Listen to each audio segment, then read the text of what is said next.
Welcome back, everyone, to the 21st Century Man podcast. Today, we're going deep, really deep, into something pretty crucial for all you guys out there, men's health. That's right, and we're doing it by cracking open this really insightful book, The 21st Century Man, and specifically zeroing in on Chapter 19.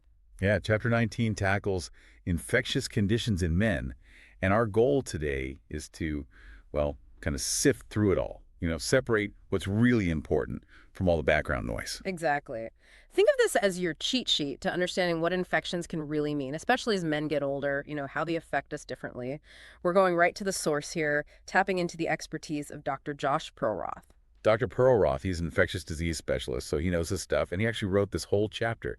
And we might even sprinkle in some wisdom from Dr. William Schaffner, just to round things out. Oh yeah, Dr. Schaffner's a legend. But really, the big question here is, why does all this even matter? Right, why should we care? Well, it comes down to this. As we age, our bodies change, right?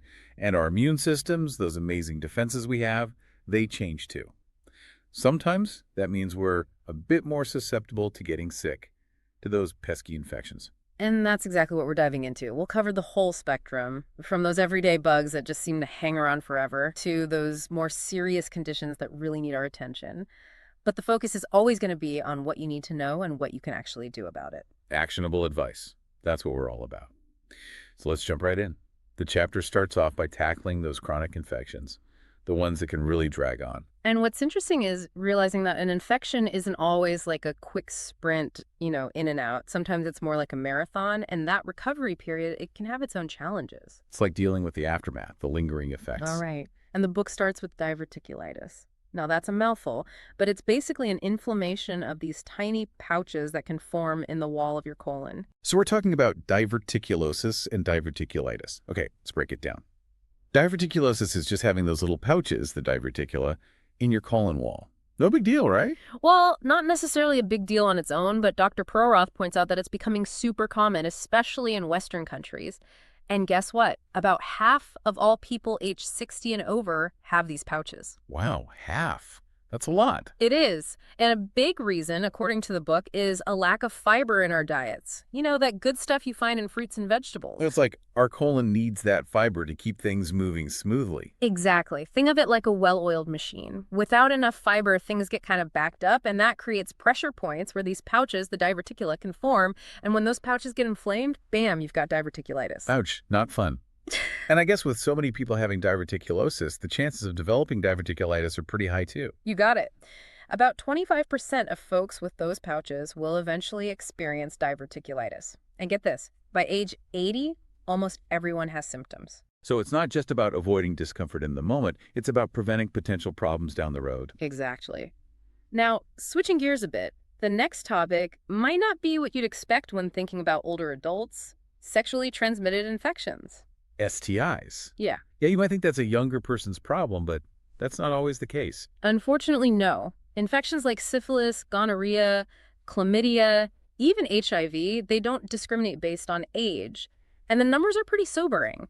In 2018 alone, there were almost 2.5 million cases of chlamydia, gonorrhea, and syphilis reported. Wow, that's a huge number. It is, and the book actually dives deeper into this in Chapter 93, so it's definitely worth checking out for more detail. But the point is, staying informed and protecting yourself is important at any age. Absolutely. Awareness is key. Now, moving on, the discussion shifts to prostatitis. Prostatitis is basically inflammation of the prostate gland. And trust me, it's something a lot of men will encounter at some point. So how common are we talking? Well, the lifetime risk is about 8.2%. That translates to almost 2 million doctor visits every year just for prostatitis. Wow. Okay, so what causes it? A few things, actually. STIs can trigger it, bacterial bladder infections, and even some medical procedures that involve the prostate. So it's not something to just brush off. No, definitely not. The chapter makes a really important point. Prostatitis needs to be taken seriously. It's been linked to prostate cancer, so you don't want to ignore it. I see. So it's like a warning sign. Yeah, more of a correlation than a direct cause and effect thing, but it's something to talk to your doctor about for sure. Absolutely. Early detection is always key. And that's what makes this chapter, this whole book, so valuable. It connects the dots between different health issues, helps you see the bigger picture. Totally. And speaking of connecting dots, the next chronic infection discussed is herpes zoster, better known as shingles. Shingles, yeah, I've seen the effects of that firsthand. It can be pretty rough. It can be, and here's the thing. It's actually a reactivation of the chickenpox virus. Remember chickenpox? Yeah, how could I forget? Well, if you're over 40, you probably had it as a kid, which means you're carrying that dormant virus, just waiting for the right moment to reemerge as shingles. Wow, so that childhood virus can really come back to haunt you? That's scary. It is, and it happens a lot. 1 million cases in the U.S. every year, actually. 1 million. Seriously. Yeah, and the chances of getting it really go up with age. Like how much? Think about it like this. For every 1,000 people, about 4 will get shingles in any given year. But for those over 60, it jumps to 1 in 100. That's a big difference. Huge. And it's not just the frequency, it's the severity, too. Shingles can lead to this long-lasting nerve pain called postherpetic neuralgia in almost 20% of I cases. can only imagine how debilitating that must be. Absolutely. It can seriously impact your quality of life. And the numbers just get more stark as you age. 2% risk under 50, over 20% after 50, and over 35% for those over 80. Wow, those numbers are really eye-opening. They are. Now let's move on to some more common infections, the kind you might not even think twice about. Skin infections. Right, like those annoying abscesses or boils and cellulitis, that deeper skin infection. Exactly. They might seem like minor inconveniences, but they become way more common in middle-aged men. Up to 200 cases per 100,000 patient years, according to the book. Patient years, what does that even mean? It's basically a way to account for the number of people studied over a certain amount of time. Gives you a clearer sense of the overall risk. But the point is, skin infections are something to be aware of. So what makes someone more likely to get them? Well, Dr. Perlroth lists a bunch of factors. Anything that breaks down your skin's protective barrier, like a cut or scrape, swelling from poor lymphatic drainage or vein issues, obesity, and a weakened immune system from things like diabetes or HIV. So it's often a combination of things. Right. Now, last but not least, in this section on chronic infections, we've got dental cavities. You mean those things we get filled at the dentist? Those are the ones you might think, oh, just a cavity, no big deal.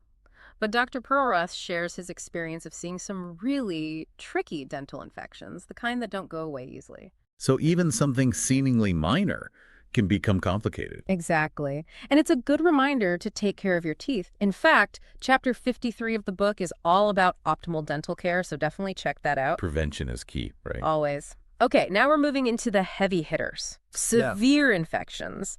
And unfortunately, these become more common as men age too. Things are getting serious now. They are. We're talking about conditions like sepsis and, of course, influenza and pneumonia. Let's start with sepsis. Right, sepsis? What's the deal with that? So sepsis is when an infection, any infection, gets into your bloodstream and basically throws your whole body into chaos. You get a fever, your blood pressure plummets dangerously low. It's bad news. Sounds terrifying. It is. And the recovery, even if you survive, can be brutal, especially if surgery is involved. Yikes.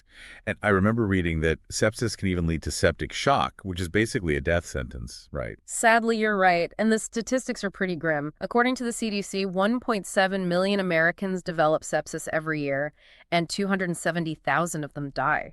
That's a staggering number. It is. And it's even a factor in 1/3 of all deaths in hospitals. So even what starts as a seemingly ordinary infection can have devastating consequences. Absolutely. It really puts things into perspective. Now let's talk about influenza and pneumonia. Yeah, most people just think of those as bad colds, right? You'd think so, but they're actually still major killers, especially for older adults.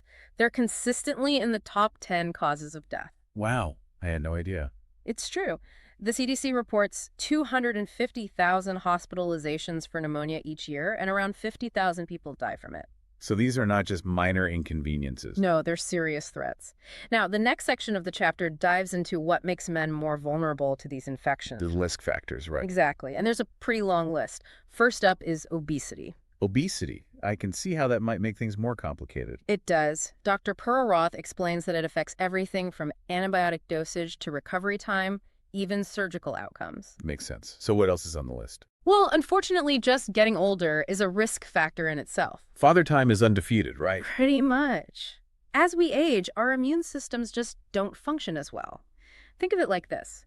Your immune system is like an army. As you get older, the training camps, where the new recruits learn to fight, they're not as efficient, and the overall production of new soldiers slows down. I see. So there are fewer reinforcements available to fight off infections. Exactly. And that's why vaccines often aren't as effective in people over 65. Makes sense.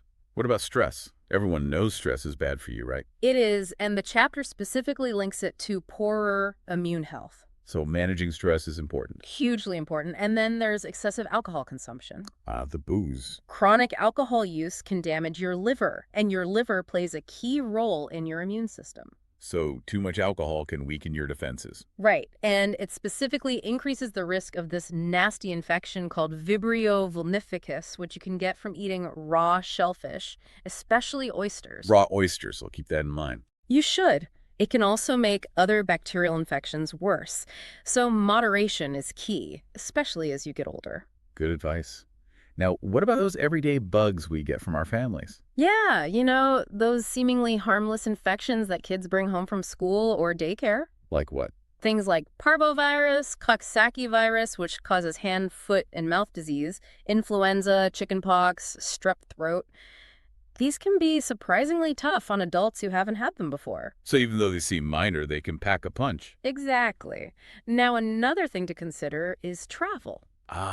Yes, the joys of international travel. Right, but with travel comes exposure to all sorts of new bugs. Like what? Well, depending on where you go, you could encounter malaria, dengue fever, chikungunya virus. Cruise ships are notorious for norovirus outbreaks. Not the kind of souvenir you want to bring home. Definitely not. Oh. And if you're camping in North America, there's always the risk of Lyme disease, tularemia, even plague. Plague? Seriously? Yeah, it's still out there. I'll stick to the well-traveled paths. Probably a good idea.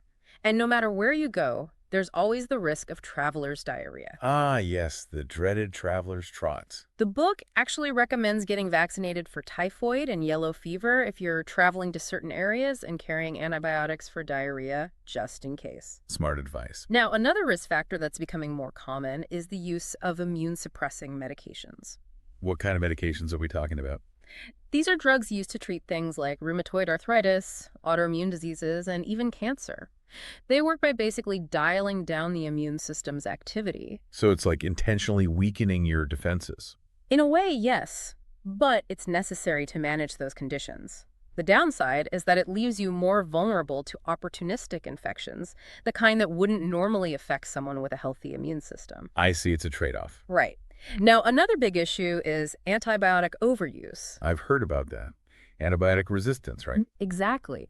When we use antibiotics too much, especially when they're not needed, like for viral infections, it gives bacteria a chance to adapt and become resistant. And then the antibiotics don't work anymore. Exactly. And it's a huge problem. Over 2.8 million antibiotic-resistant infections occur in the U.S. every year, leading to over 35,000 deaths. That's a lot. It is. And Dr. Perroth points out that infections that were once easily treated now require stronger, broader spectrum antibiotics or even combinations of different antibiotics. So the bugs are getting tougher. They are. And it's not just about the resistance. Antibiotics themselves can have side effects. Like what? Well, they can disrupt the balance of good bacteria in your gut, which can lead to diarrhea and even a nasty infection called C. diff. C. diff, I've heard of that. It can be pretty serious, right? It can be. In 2017, there were almost 224,000 cases and at least 12,800 deaths from C. diff. Wow, that's scary. It is. And other potential side effects include allergic reactions, fatigue, and even tendon problems with certain types of antibiotics. So it's important to use antibiotics wisely. Absolutely. Only when they're absolutely necessary. Good advice. Now, what about boosting our immune systems? That's where the next section of the chapter comes in, lifestyle factors. So what can we actually do to stay healthy? Well, the book emphasizes that making healthy lifestyle choices is the most effective way to keep your immune system strong. So it's not about some magic pill or potion. Nope. It's about the basics. Like what? Don't smoke, eat a healthy diet, lots of fruits and vegetables, get enough sleep. The usual suspects. Exactly, but they're important suspects. And don't forget, exercise. Exercise. Always a good thing. The chapter actually talks about how even a single bout of exercise can increase the circulation of those infection-fighting white blood cells. So getting your blood pumping helps your immune system. Right. And if you do at least 5 days a week of aerobic exercise, you can reduce your risk of upper respiratory infections, like colds, by over 40%. That's significant. What about things like probiotics and vitamins? Good question. Probiotics are popular, but the evidence doesn't really support them for preventing infections. They might help with antibiotic-associated diarrhea, though. Interesting. And what about vitamins? Well, if you're already getting enough vitamins from your diet, taking supplements won't really boost your immunity. The benefit is only there if you're actually deficient in a particular vitamin. So no need to megadose on vitamins. Not really. And finally, don't forget about good old-fashioned hand washing. Hand washing, always a good idea. The chapter points out that there's no evidence that antibacterial soap is any better than regular soap. It's the act of washing that matters. So scrub those germs away. Now let's talk about medical interventions. Things doctors can do to help us stay healthy. Exactly. And one of the most important interventions, without a doubt, is vaccines. Vaccines. I'm all for vaccines. Me too. Dr. Perroth calls them one of the most effective tools in history for preventing infectious diseases. I mean, think about it. We eradicated smallpox and nearly eliminated polio thanks to vaccines. That's amazing. It is. And for adults over 40, the key vaccines to keep in mind are the ones for COVID-19, influenza, pneumonia, and shingles. Okay, let's break those down. What about the shingles vaccine? The shingles vaccine, Shingrix, is over 90% effective at preventing shingles and that nasty nerve pain that can come with it. And the protection lasts for at least 4 years. That's impressive. And what about pneumonia vaccines? There are actually two main types that protect against Streptococcus pneumonia, the bacteria that causes a lot of pneumonia cases. Two types. Yeah. One is called Pneumovax, and it covers 23 different subtypes of the bacteria. It's about 60 to 70% effective. The other one, Prevnar, covers 13 subtypes and has been shown to prevent pneumonia hospitalizations in 73% of adults 65 and older. So there are options. And what about the flu shot? The influenza vaccine is super important too. Its effectiveness can vary from year to year, depending on how well the vaccine matches the circulating flu strains. I've heard about that. But even if it's not a perfect match, it can still reduce the severity of the flu if you do get sick. So it's still worth getting. Definitely. Now, beyond vaccines, the chapter also mentions health screenings and testing. Like what? Well, a colonoscopy, for example, is primarily for colon cancer screening, but it can also spot diverticulosis, those pouches we talked about earlier. So it's like a 2-for-1 deal. Exactly. And early detection of diverticulosis can help prevent diverticulitis down the road. Makes sense. And finally, the chapter emphasizes good dental health. Brushing and flossing. More than that, actually. Poor dental hygiene and gum disease are serious infections in themselves. Wow, I never thought of it that way. And they've even been linked to other health problems like cardiovascular disease. So taking care of your teeth is important for your overall health. Absolutely. It all ties back to that interconnectedness we've been talking about. Right, everything is connected. This chapter from the 21st Century Man is truly a goldmine of information. Dr. Perroth has done a fantastic job of breaking down a complex topic and making it easy to understand.